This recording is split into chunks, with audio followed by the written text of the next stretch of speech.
देवगन के साथ।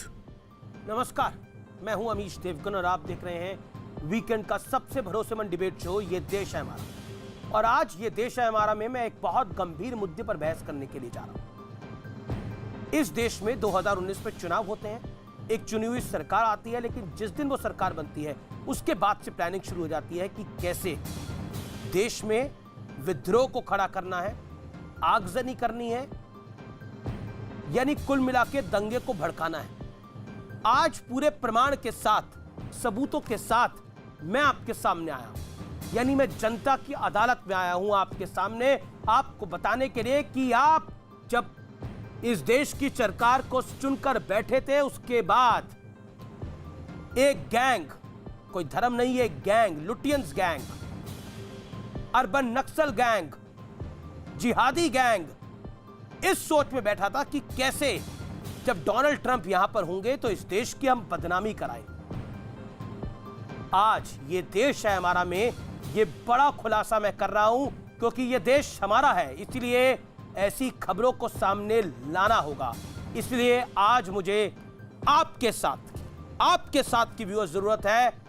आज जरूर इस पर अपनी प्रतिक्रिया ट्विटर पर, फेसबुक पर, इंस्टाग्राम पर जरूर दीजिए। मेरा आपसे हाथ जोड़कर निवेदन है, यह देश है हमारा के अब तक के सबसे बेहतरीन एडिशन में आपका अभिनंदन है, क्योंकि यह खुलासा देश देखेगा, आप देखेंगे तो दंग रह जाएंगे।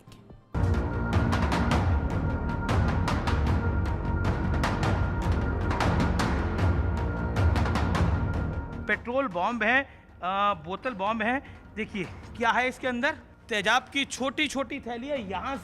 यहाँ से अब मैं बाहर निकलता हूँ तो ये थैलियाँ यहाँ रखी हुई हैं, बाहर बालकनी है और सीधा निशाना।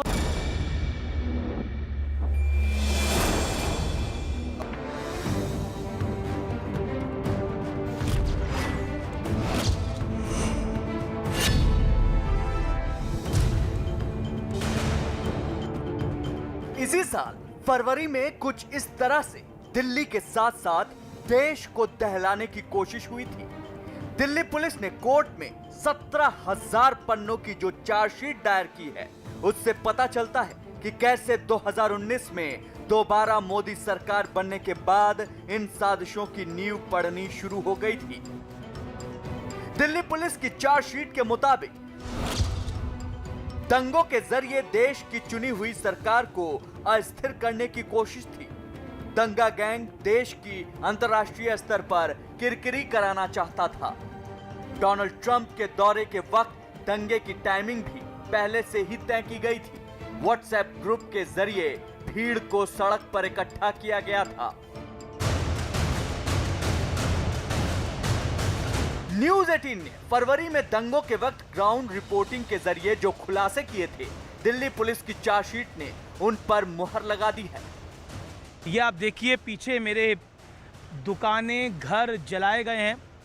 ये आप देखिए उसके बगल में एक अंडर कंस्ट्रक्शन हाउस है, उसे जलाया गया है। ये देखिए ये क्या है, ये है बोतल बम, इसको मान सकते हैं, पेट्रोल बम भी इसको मान सकते हैं। यहाँ पर क्या दिख रहा है, जिस जगह से हम निकल रहे हैं वहाँ पर तेजाब पड़ा हुआ है। यहाँ से अब मैं बाहर निकलता हूँ तो ये थैलियाँ यहाँ रखी हुई हैं, बाहर बालकनी है और सीधा निशाना होता है और सामने अधिकतर डंडा पड़ा हुआ है। आपको मैं इनकी एक इंटरेस्टिंग चीज़ बताता हूँ। देखिए उस पर एक बैंडेज बंधी हुई है, ये देखिए एक बैंडेज बंधी हुई है और उसके ऊपर कुछ मटेरियल लगा हुआ है, कोई पदार्थ लगा हुआ है। अब इससे वो क्या करना चाह रहे थे। चार्जशीट में कुछ व्हाट्सएप चैट्स को भी शामिल किया गया है, जिससे पता चलता है कि फरवरी 2020 की हिंसा की पटकथा दिसंबर 2019 में लिखी जा रही थी। दिल्ली के शाहीन बाग में चल रहे प्रदर्शन के वक्त वॉरियर्स नाम का एक व्हाट्सएप ग्रुप बनाया गया था, जिसमें 29 दिसंबर 2019 को एक मैसेज किया गया। मुस्लिम महिलाएं सड़क पर उतर चुकी हैं, ये एक बड़ी कामयाबी है।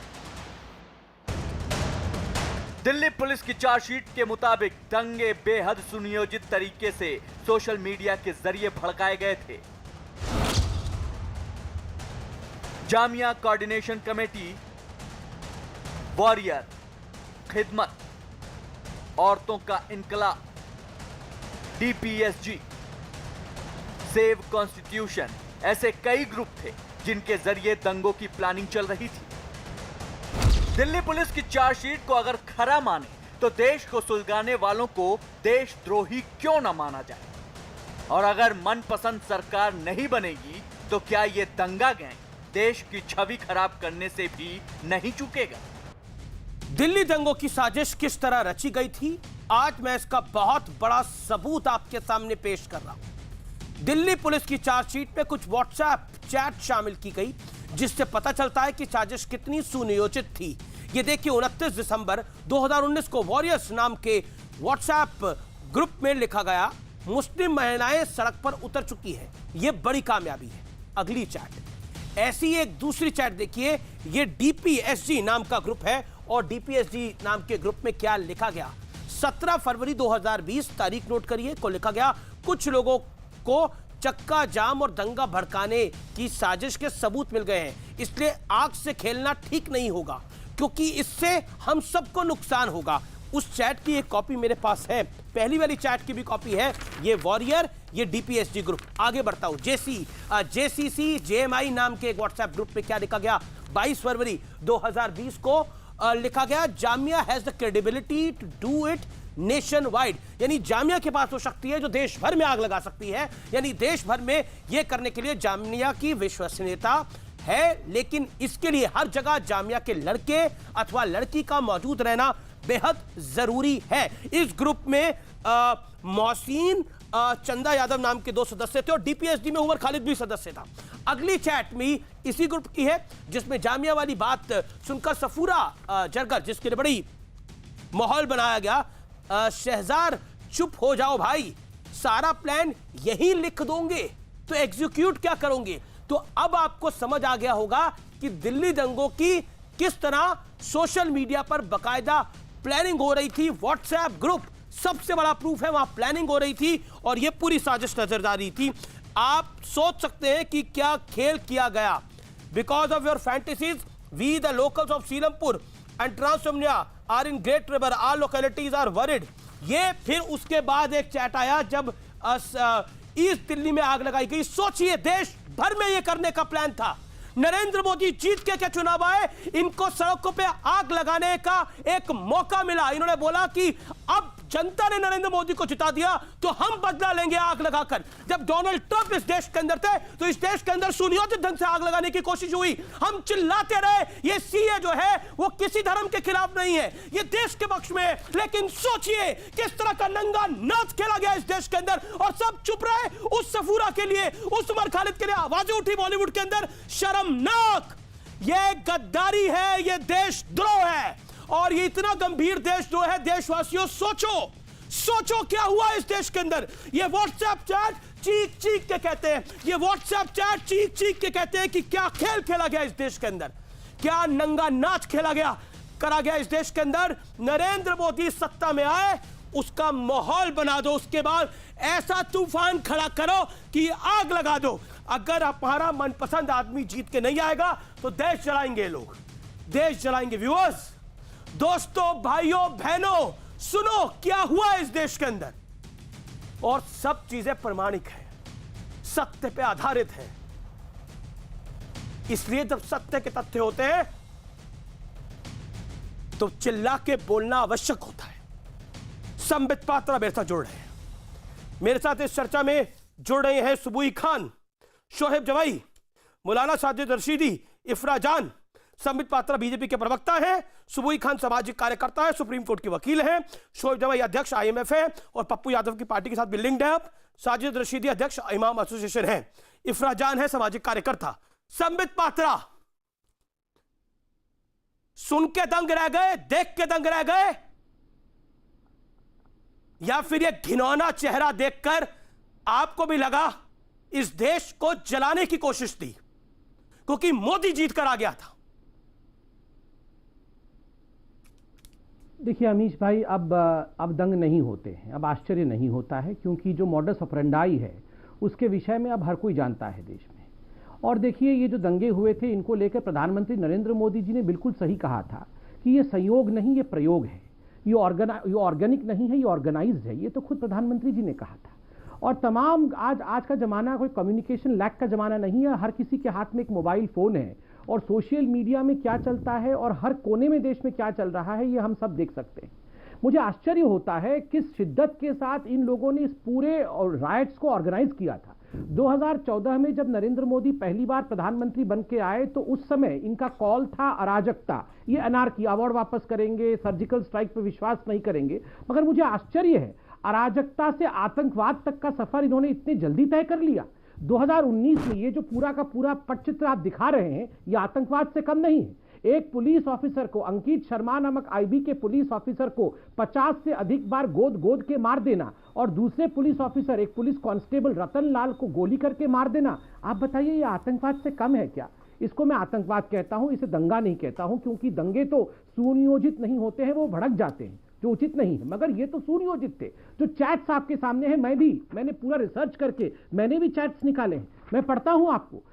शहजार रजा ये क्या कहता है? ये कहता है Jamia has the credibility to do it nationwide. मतलब जामिया के पास वो क्रेडिबिलिटी है कि पूरे राष्ट्र में अराजकता फैला दे, दंगे फैला दे। But everywhere one Jamia guy और girl must be present to execute it. किंतु जामिया जैसे हमारी यहाँ बैठी हुई है इफ्रा जहान जैसे, या उमर खालिद, इनके भाई उमर खालिद या इनके दूसरे भाई सरजिल इमाम जैसे लड़के या लड़कियां हर जगह होने चाहिए, जिससे कि दंगे और भड़क सके। इसको सुन के सरफिरा जरगरा जो जेएमआई की सोशियोलॉजी की स्टूडेंट बताती है अपने आप को, वो कहती है सहजर चुप हो जाओ ना भाई, सारे प्लान तुम यहीं लिख दोगे तो बिल्कुल संबित पात्रा, मतलब ये प्लान बना रहे थे। आप बताइए, ये तो खुद ये एविडेंस खुद बोल रही हैं, हमें कुछ बोलने की आवश्यकता नहीं है। ये एविडेंस नहीं है, ये सच्चाई है। सबूत बोल रहे हैं। जो आंखें खोल नहीं सकते वो आंखें खोल के सुन ले। आज ये सच्चाई चिल्ला चिल्ला के बोलेगी। शोएब जवाई, मैं आपके पास आता हूं। शाहीन बाग का प्लान यही था जी। औरतें सड़क पर आ गई है, हमारी बड़ी कामयाबी है। सारा प्लान यही डिस्कस कर लोगे क्या? आग से खेलना ठीक नहीं है। किस आग की बात हो रही थी? चोरों को ही पुलिस में आग नजर आती है। पुलिस ने अपने चार्जशीट में जी अब मैं बोलूं? ठीक है। देखिए, दिल्ली पुलिस ने अपने चार्जशीट में बहुत साफ तौर पर कहा है कि एक कट्टर हिंदू एकता नाम का ग्रुप बनाया गया, जिसमें इन लोगों ने आईडी प्रूफ के नाम पर वो जय श्री राम बोल रहे थे और इसमें से इतने लोगों को गिरफ्तार किया गया। लोकेश सोलंकी, पंकज शर्मा, अंकित चौधरी, प्रिंस, जतीश शर्मा, हिमांशु ठक्कर, विवेक पांचाल, ऋषभ चौधरी और सुमित चौधरी। और इन सब ने अपना जुर्म कबूला है कि हमने एक व्हाट्सएप ग्रुप बनाया जिसमें ये प्लानिंग की कि हमको कैसे सरवरी बेगम को मारना है, कैसे आसिफ और आमिर को मारना है। ये सब पर मारा ना, ये तो आप क्या कह रहे हैं? आप किन का नाम ले रहे हैं? शोएब भाई, मैं तो आपको पूरा समय देता हूं हमेशा। शोएब जी, किस को मारने की आपने बात बोली? जी किस को मारने की बात बोली? नाम बोले आपने ना कुछ? हमने किसी की बात नहीं की। आपने बोला ना इनको मारना है। नाम क्या बोले आपने? सरवरी बेगम। अच्छा, और आगे? इन लोगों मरा कौन? अंकित शर्मा। कट्टर हिंदू बनाया गया तो उन लोगों ने प्लानिंग की थी। अंकित शर्मा मरा कौन? अंकित शर्मा। सरवरी बेगम मरी, सरवरी बेगम भी मरी सर, आमिर अली और हाशिम अली भी मरे और उनको इन्हीं कट्टर ग्रुप के लोगों ने मारा है, जिनको दिल्ली पुलिस ने चार्जशीट में किया। ये व्हाट्सएप चैट है क्या आपके पास? इतना चीख के कह पाएंगे आप? इस चैट के बारे में बोलेंगे कि ये दंगाई है, के बारे में बोलूंगा, मैं आपके चैट के बारे में भी बोलूंगा। आवाज है तो आवाज भी है और दम भी है। देश के खिलाफ युद्ध छेड़ने वालों के खिलाफ बोलने का आवाज भी है, दम भी है, क्योंकि जय हिंद और वंदे मातरम की शक्ति है, क्योंकि जय हिंद और वंदे मातरम की शक्ति है। आवाज भी है, दम भी है, शिद्दत भी है। और जो देश के खिलाफ, मैं इसको दंगा नहीं मानता, मैं इसको देश के खिलाफ युद्ध मानता हूं। आप देश के खिलाफ युद्ध करने के लिए निकले सड़कों पर, देश के खिलाफ युद्ध करने के लिए निकले सड़कों पर। देश के खिलाफ युद्ध करोगे? देश के खिलाफ युद्ध करोगे? दिल्ली पुलिस क्या आग से खेलने की बात क्या थी बताओ? आग से खेलने की बात क्या थी बताओ? अंकित शर्मा को किसने मारा बताओ? 12:49 पे 125 मेंबर 47 लोग उससे एग्जिट हो गए। 8 तारीख को ये लोकेश सोलंकी का ये कन्फेशन है, ये साजिश थी, लेकिन किसने की? इंडियन एक्सप्रेस की रिपोर्ट पढ़िए। मैं तो दिल्ली पुलिस की चार्जशीट पढ़ रहा हूं। मैं इंडियन एक्सप्रेस की रिपोर्ट क्यों पढ़ूं? मैं दिल्ली पुलिस की चार्जशीट पढ़ रहा हूं। जांच एजेंसी पे मुझे भरोसा है। मैं दिल्ली पुलिस की चार्जशीट ही पढ़ रहा हूं। संबित पात्रा, मैं भी दिल्ली पुलिस की चार्जशीट पढ़ रहा हूं सर। अगर ये शांत हो जाए तब मैं बोलूंगा। देखिए अमीश भाई, आप तो खुद मौके पे उतरे थे और बहुत कम पत्रकार मौके पे गए थे, आप उनमें से एक थे। अभी आप उन विजुअल्स को भी दिखा रहे थे। आप, मैं, यहाँ बैठे कोई भी लोग, आप बताइए आप अपने छत पर क्या रखते हैं? आप अपने छत पर एक झूला रखते होंगे, आप छत पे गमला रखते हैं, तुलसी माँ का एक पौधा रखते हैं, आप छत पे कपड़े सुखाने के लिए आप तार रखते हैं या कपड़े सुखाने के लिए वो सरंजाम रखते हैं, बाल्टी रखते, यही छत पे रखते होंगे। मगर किसने अपने छत के ऊपर पहले से पेट्रोल बम, ईंट पत्थर चलाने के लिए मैनुअल हैंडल का एक स्लिंग? देखिए मैं बिल्कुल चिल्ला नहीं रहा था, मैं शांति से बैठता हूँ पहले, क्योंकि मैं डिबेट में भी दंगे पे विश्वास नहीं करता हूँ। मैं शांति से बैठता हूँ, पहले ये चिल्ला लें उसके बाद मैं बोलूंगा। ना दंगे नहीं, आप लोग आतंकवाद के जननी है सर। आप लोग आतंकवाद के जननी है। गोडसे को कैसे मारा था? मैं डिबेट में भी कम से कम गोडसे पर डिबेट नहीं है। गोडसे गलत था, उसको गलत बोला गया। आतंकवाद की जननी कौन है ये अभी आपको समय आते पता लग जाएगा ना। आतंकवाद की जननी कौन है, आतंकवाद के अब्बू अम्मी माता पिता कौन है, सब पता लगेगा। आप शांत बैठिए जरा। सुबुई खान, एक सेकेंड, संबित पाता हूं, सुबुई खान को आने दीजिए। कंप्लीट कर लूं। संबित, मैं आपके पास आता हूं। सुबुई, ठीक, ओके जी। अमीश, शोएब जमाई बीच में ना चिल्लाएं, क्योंकि आज मैं इनसे बहुत संजीदगी से एक सवाल पूछना चाहती हूं। मैं इनकी इस डिफ्लेक्शन में नहीं पढ़ना चाहूंगी कि अकबरी देवी मरी, अंकित शर्मा मरे। वो हमारे भारत की मानसिकता नहीं है। हम बात सिर्फ कर रहे हैं कि कोई भी इंसान मरा क्यों। ऐसी कौन सी एक मानवता विरोधी मानसिकता है जो हमेशा लोगों की लाशों पे अपनी धर्मसत्ता और राजसत्ता चलाती है? संबित जी ने बिल्कुल सही बोला कि जब से मोदी जी पावर में आए हैं 2014 से ये लोग डेलिबरेटली एक एजेंडा भारत के खिलाफ, फिर बीच में बोले आप यही चार्जशीट में बीच में नहीं बोली थी, ये बीच में बोल रहे हैं। ये बीच नहीं, इनकी प्लीज वॉल्यूम कम करिए। अमीश, मैं ऐसे नहीं बोल पाऊंगी, इनकी प्लीज या तो वॉल्यूम कम करिए। मैं बहुत इंपॉर्टेंट पॉइंट बोलना चाहती हूँ आज। मैं बहुत इंपॉर्टेंट पॉइंट बोलिए आप। यही चार्जशीट पे है नरेंद्र मोदी जब से आए। जी, आप जो दिल्ली दंगों का ठीकरा कपिल मिश्रा के ऊपर फोड़ रहे हैं कि हिंदुओं को उन्होंने भड़का दिया। आपने हिंदुत्व विरोधी नारे लगाए सीए में, हिंदू नहीं भड़का। आपने गाली देके गालों पे हिंदुत्व के विरोधी नारे लगाए, हिंदू नहीं भड़का। आपने एएमयू में हिंदुत्व की कब्र खुदेगी नारे लगाए, हिंदू नहीं भड़का। कपिल मिश्रा ने जाके ये बोल दिया कि रोड खाली कर दो भाई साहब, दिक्कत हो रही है हमें, तो फौरन हिंदू भड़क गया। ऐसे आप लोग एजेंडा सेट करते हैं। आप लोग नागरिकता कानून के बाद दिसंबर 2019 से ही एक सुनियोजित तरह से एक एजेंडा चलाने लग गए थे। आप लोग सिर्फ इंतजार में थे कि कब आपको भारत को बेइज्जत करने का वो मौका मिले। वो मौका मिला आपको जब अमेरिका के प्रेसिडेंट डोनाल्ड ट्रंप की विजिट आपको दिखाई दी। आप लोगों ने व्हाट्सएप ग्रुप्स बना के फंडिंग करके पूरी एक स्ट्रैटेजी के तहत खून बहाया है, लाशों के ढेर लगा दिए। शर्म नहीं आती आप लोगों को? और सिर्फ जिहादी नहीं है, इसमें जिहादी, वामपंथी, राजनीतिक संरक्षण मिला आप लोगों को। आप लोगों के साथ पॉलिटिकल पार्टीज मिली। के अंदर दंगे कैसे भड़क गए चांदबाग में, इसका जवाब दीजिए। Very good question, very good question. Kapil Mishra के बयान देने के 2 घंटे के अंदर आपके पास पेट्रोल बम कहां से आ गए? कपिल मिश्रा के बयान देने के 2 घंटे के अंदर आपके पास पत्थर कैसे आ गए, कांच कैसे आ गई, ईंटें कैसे आ गई, छतों पे पत्थर कैसे जमा हो गए, पेट्रोल बम कहां से आ गए? आप प्लानिंग करके चल रहे थे। के पेट्रोल कहां से आया?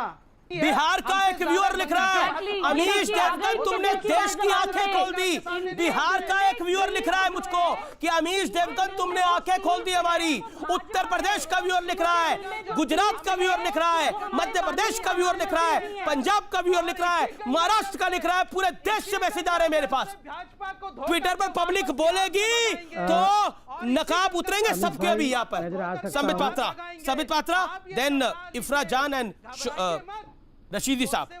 संबित अमीश भाई, आप इस डिबेट को देखिए, आप इसी से जान जाएंगे दंगे किन्होंने किए होंगे। आप देखिए, मैं हूं चाहे सुबुही जी हैं, हम तो अपने अपने टर्न का इंतजार कर रहे हैं। ना तो किसी के बीच में चिल्ला रहे हैं, ना ही अपने कुर्सी पे उछल रहे हैं। अपने समय का इंतजार करते हैं। आप जब हरी झंडी दिखाते तभी बोलते हैं, बाकियों को देखिए जरा, मैं शांति से बोल लूँ। देखिए, आप जो ये गंगा जल कर रहे हैं, आप कह रहे हैं कि कपिल मिश्रा के कहने पर ये सब कुछ हो गया। अभी चंद दिनों पहले इसी साहब के साथ में, इन्हीं साहब के साथ में बैठा हुआ था आप ही के चैनल पे, इन्होंने इस बात पे आवाज लगाई कि शर्जिल इमाम बिहार का बेटा है और शर्जिल इमाम के खिलाफ जो कहेगा वो बिहार का अपमान करेगा। मैं तमाम बिहार के निवासियों से पूछता हूं, क्या शर्जिल इमाम बिहार का बेटा हो सकता है? जैसे IMF के प्रवक्ता कह रहे हैं शर्जिल इमाम, देखिए मैं बिल्कुल चिल्लाऊंगा नहीं, किसका मानसिक संतुलन खराब है दुनिया देख रही है। अमित भाई, इनकी आवाज कम करोगे तो मैं दंगे में भाग नहीं लूंगा। आप इनकी आवाज कम करिए जरा। गांधी जी को गोली कहाँ मारे थे? यहाँ मारे थे, यहाँ मारे थे, कहाँ मारे थे? इस प्रकार नहीं होगा अमीश भाई, ये गुंडाई नहीं कर सकती ना अमीश भाई, ये हम यहाँ पे गुंडाई में नहीं आते अमीश भाई, हम यहाँ डिबेट में पार्टिसिपेट करने आते हैं। किस प्रकार का डिबेट है अमीश भाई? आप इनकी आवाज को कम करोगे, मैं चिल्लाना बिल्कुल नहीं चाहता हूँ, ऑडियो डाउन करिए व्यूअर्स, बिल्कुल चिल्लाना नहीं चाहता। ऑडियो शोएब भाई, आपको ऑडियो डाउन करता हूँ। आप महात्मा गांधी का मजाक उड़ा रहे हैं। महात्मा गांधी को गोली मारने वाला नाथूराम गोडसे आतंकी था, गलत आदमी था। आप गांधी जी का मजाक उड़ा रहे हैं। गांधी जी को गोली यहां मारे थे, यहां मारे थे, यहां मारे थे, यहां मारे थे। महात्मा गांधी का मजाक उड़ा रहे। राष्ट्रपिता है महात्मा गांधी। बहस का स्तर यह मत करिए कि अपने आप को साबित करने के लिए राष्ट्रपिता का अपमान कर दें।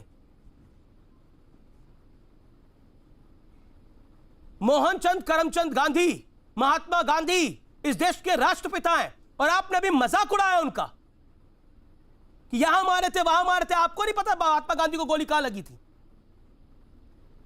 और जब इस दुनिया से वो स्वर्ग सिधारे थे तो उन्होंने कहा था, हे राम। किस महात्मा गांधी की का मजाक उड़ा रहे हो आप? Don't dare to on my debate. Bharat के संविधान की तो धज्जियां उड़ा दी, अब महात्मा गांधी की का मजाक उड़ा रहे हो यहां पर बैठकर। इस देश का एक सच्चा नागरिक नाथूराम गोडसे को जस्टिफाई नहीं कर सकता, लेकिन शर्मनाक बात यह है कि आप लोग मजाक उड़ाते हो हर चीज का। संविधान की धज्जियां उड़ाई ये सब करके, आज महात्मा गांधी का आपने मजाक उड़ाया ये सब बात कह के। समित पात्रा बोलिए, 20 सेकंड। देखिए अमीश भाई, ये शर्जिल इमाम को जस्टिफाई करने बैठे हैं। आप जानते हैं शर्जिल इमाम ने क्या कहा था? मैं फिर से आपको रिवाइंड करके ले चलता हूं। शर्जिल इमाम ने कहा था अपने भाषण में कि पूरे हिंदुस्तान में अपने आप को फैला देना है और नॉर्थ ईस्ट को और आसाम को खास करके हिंदुस्तान से काट देना है। 5 लाख मुसलमान चिकन नेक में मौजूद हैं और हमारे एक इशारे पे वो नॉर्थ ईस्ट को हिंदुस्तान की आर्मी से और हिंदुस्तान की सत्ता से काट देंगे। इतना मलबा और इतना पत्थर रेल की पटरियों पर और सड़क पर बिछा दो कि कोई भी आर्मी का जवान नॉर्थ ईस्ट तक नहीं जा पाए, तभी जाके हम सक्सेसफुल होंगे। ये लोग यहाँ शर्जिल इमाम को बिहार का बेटा बता रहे हैं। बताइए, शर्जिल इमाम बिहार का रिप्रेजेंटेशन शर्जिल इमाम करता है। दूसरी बात है, ये कपिल मिश्रा इतनी बार आप लोग कर रहे हैं। ये स्वीडन में जो हुआ अभी चंद दिनों पहले, स्वीडन के लोगों को जिस प्रकार मारा गया, ये IS जो हो रहा है, अफगानिस्तान में जो बम फूटे अभी गुरुद्वारे में, ये सब कपिल मिश्रा ने जाके वहां भड़काया है।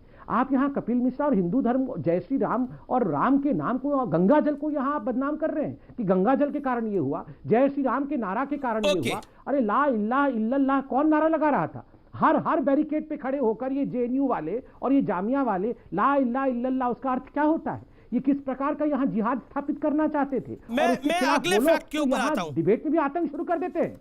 मैं अगले फैक्ट के ऊपर आता हूं और व्यूअर्स ये आपके समक्ष मैं रखता हूं। ताहिर हुसैन, इशरत जहां, खालिद सैफी, मिरान हैदर, शिफा उर रहमान, इनको करीब करीब 1.61 करोड़ रुपीस मिले, out of which 1.48 crore was used to manage protest sites। यानी कुल मिलाकर 1,61,00,000 रुपए मिले, जिसमें से 1,48,00,000 रुपए प्रोटेस्ट जहां जहां हो रहे थे वहां मैनेज करने के लिए मिले। ये गैंग है, अर्बन नक्सल्स, लेफ्टिस्ट, जिहादी और उनके साथ साथ पॉलिटिकल संरक्षण। इस देश का खाती है आप लोग तो इस देश अगर का कल को खाके हमारे देश के प्रधानमंत्री कौन है?